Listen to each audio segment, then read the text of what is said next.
All right, federal prisons across the United States have been placed under temporary lockdown ahead of President-elect Joe Biden's inauguration. The Bureau of Prisoners announced Saturday that it's securing all institutions in light of current events occurring around the country. There is no specific information that triggered this decision, the statement said. This action is precautionary and is not in response to any significant events occurring inside our facilities. FBI warns armed protests being planned at all 50 state capitals and in Washington, D.C.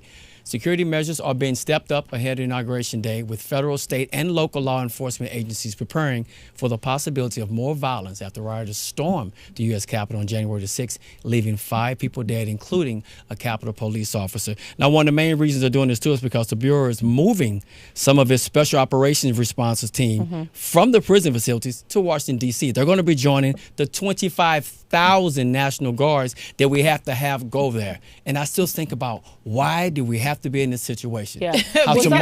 Some people online are saying that this is silly. They're like, you know what, aren't all jails, and prisons on lockdown anyway? But I wanted to remind you guys that there are still white supremacist groups inside of prisons. Yes. So there's definitely still fears for having the prisons open. And also the reason, adding on what Romeo was saying, that on the other side of what Romeo was saying, sorry. So the bad thing about it is that inmates would not be able to contact their family. So that's what some people inside of jail, they can't have visitors, and even their email and their telephone contact will be limited. But also now, to what Romeo was saying, they're saying that they're going to have the lockdown hopefully removed in a short period right after the inauguration. So hopefully it'll just be a small period of time. But a lot of people on Twitter just have different views on if this is good or if it's bad. I think this is absolutely ridiculous. There are already been gangs in prisons. I mean, the Aryan Brotherhood, was that not started in a prison? They can go at it pretty much any day anyway, in prisons all across America, and these people these are human beings who are already suffering with COVID lockdowns. And just like we've all seen the news, 12 National Guards members are being removed from inauguration duty because of those security vetting process that we talked about yesterday. So you're going to separate the Aryan Brotherhood from the Bloods. But what about the corrections officers? Well, that's why I think that because we're seeing a lot of authorities that I say lock it all down. I feel you, Brooke, 100%. That's why I say just lock it all down and just until the inauguration is over, because you're right. We don't know if it's the guards, or we don't know who it is. We don't, at this point, we don't know who is what and who is where. January 6th showed us that. You never get locked down from the guards, though. That's the point I'm making. You don't get locked down from the guards. You get locked down from your family and your ability to stretch your legs and go out and talk to other people. You don't get locked off from the guards. I mean, I hate to have a sense of, no sympathy right now, but I mean, like, also it's jail, so it's kind of just like, like I said, I know because I know like certain people have members and people that are in jail. Your opinion, though. Right? But like at the same time, I just feel like also it's jail. We're dealing with a national crisis right now. January 6th was something that we were not expected for. It was something that we didn't expect to happen. So it's also just like I applaud America for and the FBI taking the extra precautions to that our country is just shutting everything down. And they should. I mean, it's almost like sleeping with the enemy. You just never know who's on the bad side. We saw that January the 6th when blue-collar workers, white-collar workers, politicians, people that were showing up right at the Capitol that day. I mean, and it's sad that we have to look at people that are in prison to be the real criminals, but also it's just kind of like every person is a target at this point. So I think everyone needs to just be, until the inauguration is over. Anywho, a deep one, right? Okay, sorry, soulmates. On a lighter note, taking it to our YouTube soulmates. So Be It One says, come on now, we can't even trust the pastors no more. CM Williams says, Osteen didn't even want his church to be open during the hurricane for people that were devastated during the hurricane. I read that one from Melissa. Another YouTube soulmate says that she needs to have several seats. I hope no one donates to her cause. So keep on coming with the comments, and I'll make sure you guys get a shout out throughout the show. Stevie Wonder wants the incoming Biden administration to form a national commission on equality. Now, you may already know the singer's advocacy helped make Dr. Martin Luther King Jr.'s birthday a national holiday. Now, Stevie Wonder released a video message Monday in the form of an open letter to Dr. King. You all know the minister was assassinated in 1968, and and his birthday was made a federal holiday late in 1983. Stevie Wonder met Dr. King when he was a teenager and later wrote the tribute song Happy Birthday, which became the anthem of the movement to push the government to formally establish a Martin Luther King Jr. holiday. I think a lot of people don't actually know that, as often as we sing Stevie's version of Happy Birthday, that was a political song, very specifically a political song.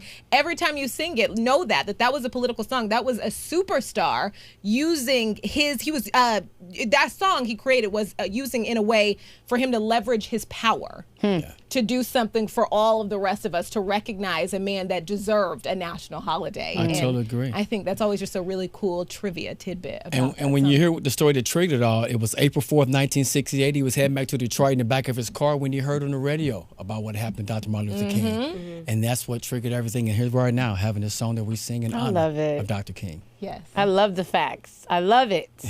You're always going to get it here at Fox Soul's Black Report. Okay. All right. Well, Howard University's Showtime Marching Band will play a prominent role during Wednesday's inauguration festivities. The band will escort Howard University alum Kamala Harris from 15th Street Northwest to the White House after she is sworn in as the Vice President of the United States.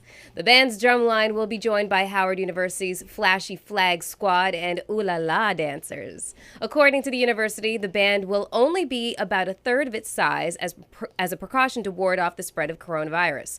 Blake said bandmates have been given N95 masks to wear underneath of their uniform masks. We're feeling safe and good, she said. All the band's men have taken COVID tests to make sure that they are okay.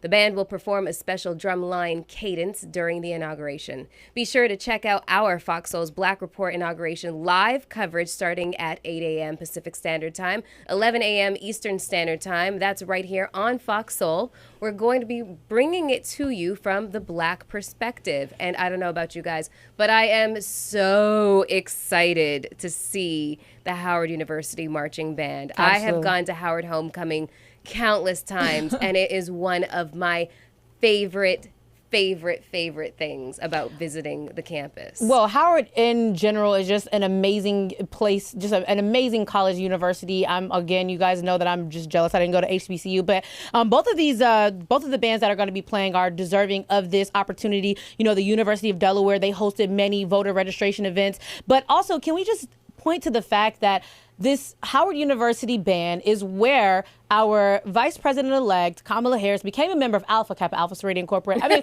what other band? You didn't say. What other band could you imagine playing as? I mean, come on, it was the best decision. Can I just say this tomorrow? I know a lot of things going on right with the inauguration and all this cloud, but we're making history tomorrow. We are. Yes. We have something to be proud about. Yeah, and tomorrow, just seeing this, just even the announcement of this band, representation matters. Absolutely, 100%. This is just, we're just seeing different little bitty ways on how that become big moments and big memories and how this has affected people who look like us. Yes. Absolutely. I'm excited to see it. I love it. I'm so excited as well. Now, taking it to our YouTube soulmates, Sharisa Hayes, she says, I am truly appreciating you, Fox Soul, and we appreciate you even more. Another YouTube soulmate, Kim Johnson, she's always on point. You know, she's our 5th host. She says, set your alarms, okay, because we have got to support the Black Report live in the chat tomorrow for the inauguration. Yes. So we've got to be live twice tomorrow. So she is reminding you, set your alarms for the morning, 8 a.m. Okay, last one here. So Be It One says, I'm glad everyone is supporting the George Floyd family. And also, Sharisa says, Brooke, I didn't know about Happy Birthday. So you just taught one of our soulmates a new little fact. Thanks for watching.